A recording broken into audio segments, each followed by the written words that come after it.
நான் உங்கள் கலை பேசுகிறேன். நம்ம புது வகையான சட்னி பற்றி பார்க்க போகிறோம். இது போல் செய்யுங்க. எல்லாருமே நல்லா பெரியவங்கலேருந்து சின்னவங்களையும் நல்லாவே சாப்பிடுவாங்க. வாங்க வீடியோக்குள்ளே போகலாம். கலவக்கொட்டை போட்டு வறுத்துக்கலாம். ஏற்கனவே வறுத்த கலவக்கொட்டை சூடு ஏற்றிக்கலாம். பச்சை கொட்டையாக இருந்தாலும் நீங்கள் போட்டு வறுத்துக்கலாம்.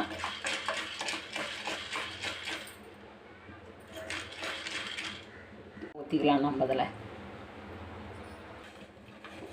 நல்லா கலர் வந்துடுச்சு. இந்த டைமில் நம்ம பச்சை மிளகா சேர்த்துக்கலாம். 4 கட் பண்ணி வச்சுங்க. இஞ்சி 2 பல் கட் பண்ணி வச்சுங்க. அதையும் சேர்த்துக்கலாம்.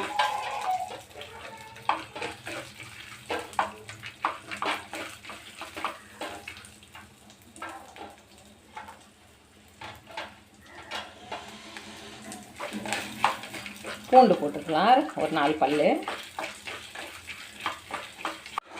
கலவக்கொட்டை 1 கப் ஏற்றோம்னா 1/2 கப்பு தேங்காய் திருவல் போட்டுக்கலாம். 1/2 கப்பு கடலை சேர்த்து நல்லா வதங்கலாம். இஞ்சி பச்சை மிளகா நல்லா வதங்கணும். இது நல்லா சிம்மில் வச்சு வதக்குங்க, இல்லைன்னா கலர் தெரிஞ்சிடாது. இந்த டைமில் பச்சை மிளகா இஞ்சி பச்சை வாசனை போயிடுச்சு. இப்போ கறிவேப்பிலை சேர்த்துக்கலாம். நம்ம கறிவேப்பிலை சேர்த்துன்னு அதோட புளி போட்டுக்கலாம். ஒரு நெல்லிக்காய் சைஸ் போதும்.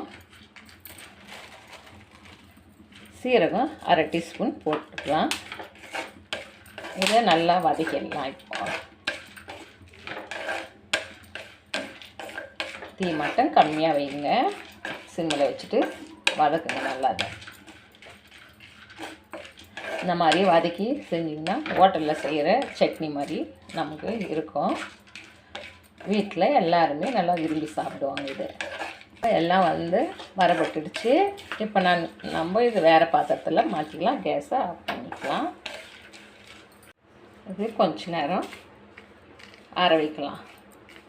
ஆறினதை நம்ம ஜாருக்கு மாற்றிக்கலாம். இதை உப்பு சேர்த்துக்கலாம். அதோட பச்சை வெங்காயம் அதில் போட்டு வதக்க வேணாம், அரிஞ்சு போடலாம். நம்ம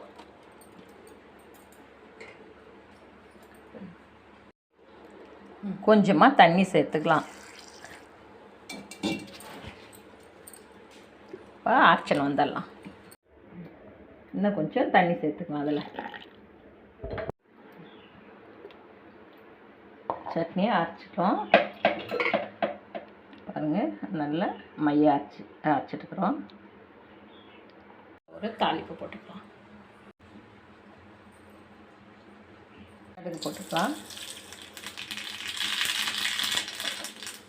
காஞ்ச மிளகா 1 கிள்ளிக்கலாம். கறிவேப்பிலை போட்டு கேஸ் ஆஃப் பண்ணிக்கலாம். தாளிப்பு ரெடி. இந்த மாதிரி சட்னி ஒரு முறை ட்ரை பண்ணி பாருங்கள்.